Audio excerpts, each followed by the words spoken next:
say no to non-sugar sweeteners, including artificial sweeteners for weight control in newly released guideline by WHO. Let's talk about this in this episode of The Habits Pharmacy, where habits become medicine. I'm Dr. Chan, your host.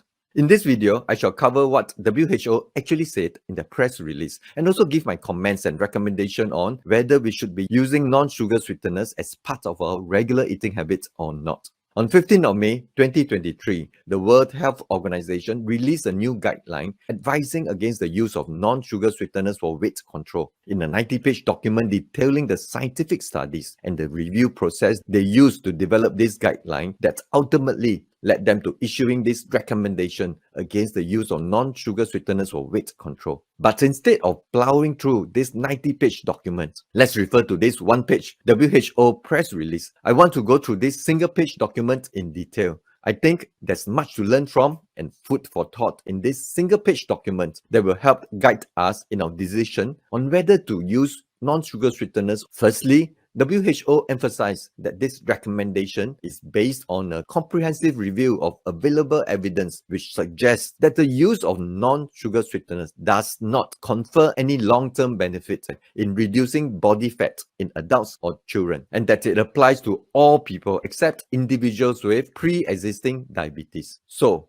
what WHO is saying is that except for people with pre-existing diabetes, for everybody else, they do not recommend the use of non-sugar sweeteners, including artificial sweeteners for weight control, because their review of existing scientific studies shows that they do not help in weight control.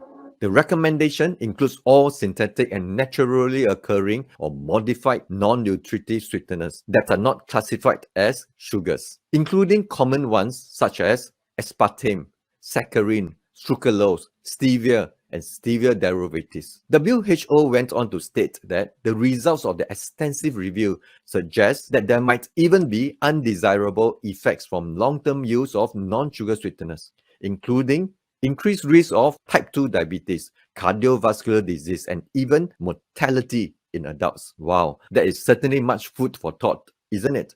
So, how about you? What do you think of this WHO guideline? Do you agree with them? How would you use this guideline to guide your food choices when it comes to non-sugar sweeteners, including artificial sweeteners? I would like to hear your views about this. It would be great if you can share your views and your thoughts in the comment section below. For me, my comments and recommendation on this issue of artificial sweeteners can be encapsulated in these 3 true or false questions.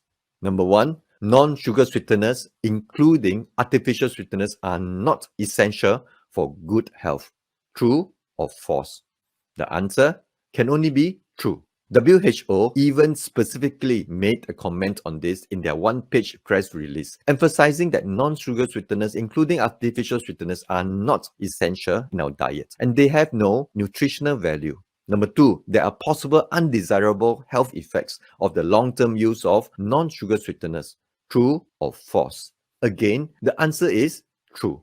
Although we may not have definitive answers in this, but there certainly are concerns about the health effects of long-term use of artificial sweeteners, which WHO also specifically made the point to highlight their concern in their one-page press release. Number 3, we can still enjoy our foods without any kind of sweeteners, including non-sugar sweeteners. True or false? Yet again, the answer is true. If the answers to all these 3 true or false questions are all true, then wouldn't it be sensible to develop the habit of saying no to non-sugar sweeteners, including artificial sweeteners? In fact, better still, develop a habit of not needing any sweeteners at all in our food in order to enjoy them. It is entirely possible to develop a habit of enjoying the natural taste and sweetness of whole foods without the need of adding sugar, any other kind of sweeteners, including non-sugar sweeteners and artificial sweeteners. Do you agree? Let habits be Thai medicine. Hi, I'm Dr. Chan. I am a practicing medical doctor from Singapore. I spend a lot of my time conducting workshops in lifestyle and eating habits modification for a period of 5 years. I was also the full-time head chef at the restaurant that I use as a living classroom to encourage people to modify their lifestyle and eating habits to combat lifestyle-related chronic diseases. Let habits be Thai medicine.